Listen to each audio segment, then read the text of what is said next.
హైదరాబాద్ కు చెందిన తైక్వాండో యువ క్రీడాకారిణి నాగసాయి ఆరుషి ప్రపంచ స్థాయిలో అరుదైన ఘనత సాధించింది.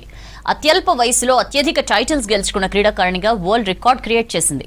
2011 అక్టోబర్ 14న జన్మించిన ఆరుషి తైక్వాండోలో కఠిన సాధన చేసి చిన్న వయసులో అనేక పతకాలు సాధించింది. ప్రతిష్టాత్మకమైన champion book of world records సొంతం చేసుకుంది. బ్రిటిష్ వరల్డ్ రికార్డ్స్ గుర్తింపు సాధించింది.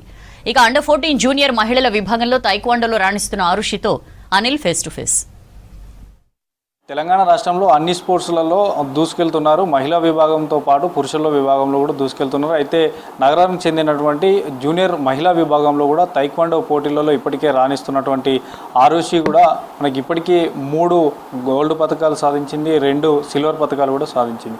రీసెంట్గా నేపాల్లో జరిగినటువంటి ఒక ఈవెంట్లో కూడా ఇప్పటికే ఒక పథకం కూడా సాధించింది. సో ప్రజెంట్ మనతో పాటు ఆరుషి ఉంది. ఈ తైక్వాండో పోటీలను ఎందుకు ఎంచుకుంది, సో వీరి కోచ్ల సహకారం, పేరెంట్స్ సహకారం ఎట్లా ఉన్నది, ఏ ఏజ్ నుండి తైక్వాండో పోటీలలో ఇంట్రెస్ట్ చూపుతుందో మనతో పాటు మాట్లాడడానికి ఉంది. హాయ్ ఆరుషి, సో మీకు ఈ తైక్వాండో పోటీలపైన ఇంట్రెస్ట్ ఎందుకు వచ్చింది, ఎప్పటి నుండి ఈ పోటీలోకి మీరు ఎంటర్ అయ్యారు? నేను ఫస్ట్ క్లాస్లో ఉన్నప్పుడు ఫిజికల్ ఫిట్నెస్ కోసం జాయిన్ అయ్యాను. కానీ తర్వాత నా కోచ్ నా టాలెంట్ని రికగ్నైజ్ చేసి నన్ను పుష్ చేశారు ఫార్వర్డ్. దాంతోపాటు నాకు కూడా ఇంట్రెస్ట్ వచ్చింది అండ్ కాన్సన్ట్రేషన్ లెవెల్స్ కూడా ఇలా జాయిన్ అవ్వడం వల్ల నా డిసిప్లిన్ పెరిగింది, కాన్సన్ట్రేషన్ లెవెల్స్ ఇంక్రీజ్ అయినాయి. సో కొంచెం అలా బాగా చదవడం స్టార్ట్ చేశా. అందుకు నాకు ఇంట్రెస్ట్ వచ్చింది. అండ్ ఇలా కాంపిటీషన్స్లో గోల్డ్ గెలుచుకుంటే అదొక ఫీలింగ్, ఆ ఫీలింగ్ని అసలు ఎక్స్ప్రెస్ చేయలేము. అందుకు ఇంట్రెస్ట్ వచ్చింది. మీ కోచ్ సపోర్ట్ ఎట్లా ఉంటుంది, ఏ టైం నుంచి ఎక్కువగా ప్రాక్టీస్ చేస్తుంటారు? మార్నింగ్ 6 to 7:30 or 8 వరకు చేస్తాను.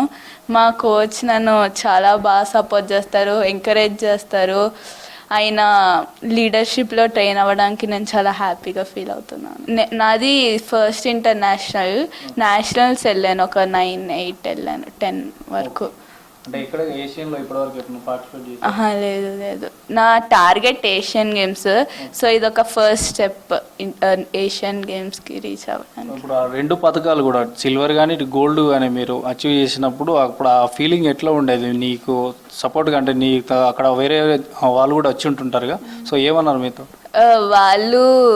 వాళ్ళు కూడా బాగా ఆడారు. I can't say they did not play good. కానీ దాన్ని బట్టి నాకు ఏమర్థమైందంటే ఇంకా నేను నా స్కిల్స్ని, స్టామినాని ఇంకా ఇంప్రూవ్ చేసుకోవాలని అర్థమైంది. అంటే నేను ఇంకా లెవెల్ రీచ్ అవ్వలేదు, అంటే అంత ఏషియన్ అంతా ఇంకా ప్రాక్టీస్ కావాలి, స్టామినా ఇంక్రీజ్ చేయాలి. మీ స్కూల్కి సంబంధించి కూడా ఎట్లా ఏమంటున్నారు? ఎందుకంటే ఇప్పటి వరకు మీరు అండర్ 14కి సంబంధించే ఉన్నారు కాబట్టి, సో ఏమంటున్నారు వాళ్ళు, ఎట్లా ఫీల్ అవుతున్నారు? మా స్కూల్ వాళ్ళు నాకు చాలా సపోర్ట్ చేస్తారు. మా డైరెక్టర్ మ్యామ్ అరుంధతి మ్యామ్ కానీ, మా టీచర్స్ కానీ, ఫ్రెండ్స్ కానీ అందరు చాలా బాగా సపోర్ట్ చేస్తారు. దేనికి కాల్స్తే దానికి పంపిస్తారు, బాగా ఎంకరేజ్ చేస్తారు. ఓవైపు ప్రాక్టీసు, ఓవైపు ఇతర ప్రదేశాలకు వెళ్ళి మీరు పార్టిసిపేట్ చేయాల్సి ఉంటుంది. చదువు, ఆట 2 ఎట్లా బ్యాలెన్స్ చేస్తారు? నాకు ఫ్రీ టైం దొరికినప్పుడు చదువుకుంటాను.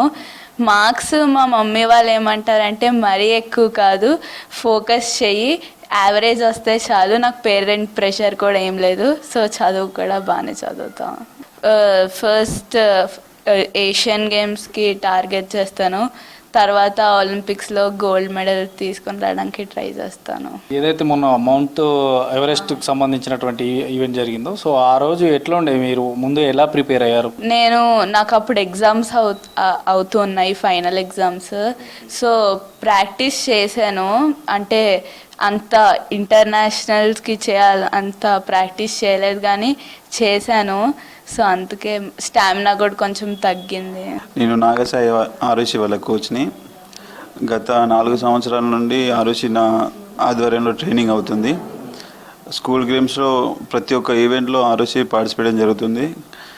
పార్టిసిపేషన్ చేసిన ప్రతి టోర్నమెంట్లో మ్యాక్సిమం గోల్డ్ లేకపోతే సిల్వర్, ఇలా కాకుండా ఎప్పుడు వెనుదిరిగి రాలేదు. ప్రతి టోర్నమెంట్లో తనదైన శైలి ప్రతి టోర్నమెంట్లో చూపెట్టింది. And at the same time ఆ గేమ్ స్టైలు ప్రతి పిల్లలకి ఒక ప్యాషన్, ఒక ఇన్స్పిరేషన్ లాగా ఆడేది. అందరిలాగా నేను ఆడాను, బయటకు వచ్చానని కాకుండా ఆడుతూ ప్రతి ఒక్కరిని ఎంకరేజ్ చేస్తూ తన టీం మెంబర్ని ప్రతి ఒక్కరిని ఎంకరేజ్ చేస్తూ ఆ టీంలో ఉన్న ప్లేయర్స్కి సపోర్ట్ చేసుకుంటూ నాతో పాటు ఉంటూ టీంని ఎంకరేజ్ చేసేది. ఎట్ ద సేమ్ టైం టీంకి మెడల్ కోసం తన వంతు కృషి చాలా బాగా చేసేది. ఇప్పటివరకు తమిళనాడులో గత 4-5 టోర్నమెంట్లో ప్రతి టోర్నమెంట్లోనూ గోల్డ్ తీసుకురావడం జరిగింది. అండ్ నేషనల్ లెవెల్లో ఉత్తరాఖండ్, ఢిల్లీ, ఉత్తరప్రదేశ్, హర్యానాలో జరిగిన టోర్నమెంట్లో కూడా గోల్డ్, సిల్వర్ పథకాలు పొందడం జరిగింది. అండ్ సిబిఎస్ఈ తరపు నుండి HGFI school games federation of India, ఇది పిల్లలకి ఒక ఒలింపిక్స్ లెవెల్ లాంటి ఎడ్యుకేషన్లో, అలాంటి టోర్నమెంట్లో కూడా సిబిఎస్ఈ తరపు నుండి పార్టిసిపేట్ చేసి సిబిఎస్ఈకి ఒక సిల్వర్ పథకం కూడా అందించడం జరిగింది. సో ఈ ఓవరాల్ టీమ్ సపోర్ట్ తోటి సిబిఎస్ఈకి ఆ సంవత్సరం ఓవరాల్ 2nd ప్లేస్ అండ్ మహిళల విభాగంలో కూడా 2nd ప్లేస్ సాధించడం జరిగింది ఓవరాల్ ట్రోఫీలో. ఇలాంటి ప్రతి సంవత్సరం ఎక్కడ తగ్గకుండా మెడల్ సాధించడం మాకు చాలా గౌరవకరంగా ఉంది. And at the same time మా మేడం అరుంధతి మేడం గారు ఎవ్రీ ఇయర్ ఏ టోర్నమెంట్ ఉన్నా ముందుండి మమ్మల్ని ప్రోత్సాహంగా పంపించడం జరుగుతుంది. అండ్ ప్రతి టోర్నమెంట్కి పేరెంట్స్ని కాకుండా కోచ్ని కాకుండా మాతో పాటు ముందుండడం జరిగింది. అండ్ మాతో పాటు మాకు కావాల్సిన ఖర్చులు ప్రతిదీ ఎంకరేజ్మెంట్గా తను ఇచ్చి ప్రతి రూపీ కూడా మాకు సపోర్ట్ చేయడం జరిగింది. అండ్ ఆర్ఎస్కి ఇన్ని టోర్నమెంట్లో స్కూల్ నుండి జరిగే ప్రతి టోర్నమెంట్కి travelling, transport, food, accommodation, tournament fee అవన్నీ ఇవ్వడం జరిగింది. సో ఇది ప్లేయర్కి మంచి ఎంకరేజ్మెంట్. ఇంతవరకు నేను ఏ స్కూల్లో చూడలేదు. అండ్ పాయింట్ ఏంటిదంటే ప్రతి టోర్నమెంట్కి మమ్మల్ని ఫ్లైట్లో ఇచ్చి పంపించారు. 1 రూపీ కూడా మా దగ్గర నుండి తీసుకోకుండా స్కూల్ మేనేజ్మెంట్ తీసుకొని బాధ్యతగా తీసుకొని మమ్మల్ని ఫ్లైట్లో పంపించడం జరిగింది. టైం వేస్ట్ కాకుండా, ప్లేని నర్వస్ చేయకుండా అదే ఎనర్జీ లెవెల్ని కంటిన్యూ చేద్దామని. సో ఇన్ని టోర్నమెంట్లో నేను ఏ స్కూల్లో చూడలేదు, ఇన్ని స్కూల్లో పనిచేశాను. బట్ ఈ స్కూల్ మేనేజ్మెంట్ని నేను చాలా ప్రౌడ్గా ఫీల్ అవుతున్నాను ప్రతి విషయంలో. సో ఇప్పటివరకు అయితే స్పోర్ట్స్ అథారిటీని అయితే వాళ్ళు సహకరించలేదు, అంటే వారిని సంప్రదించలేదు, ఓన్గానే ముందుకెళ్తున్నామని చెప్తున్నారు. సో రానున్న రోజుల్లో ఏషియన్ గేమ్స్లో పాల్గొని ఒలింపిక్లో కప్పు గెలవడమే, ఒలింపిక్లో పథకాలు గెలవడమే లక్ష్యంగా ఆరుషి ముందుకెళ్తుందని చెప్తుంది. వీడియో జర్నలిస్ట్ అశోక్తో అనిల్ V6 న్యూస్, హైదరాబాద్.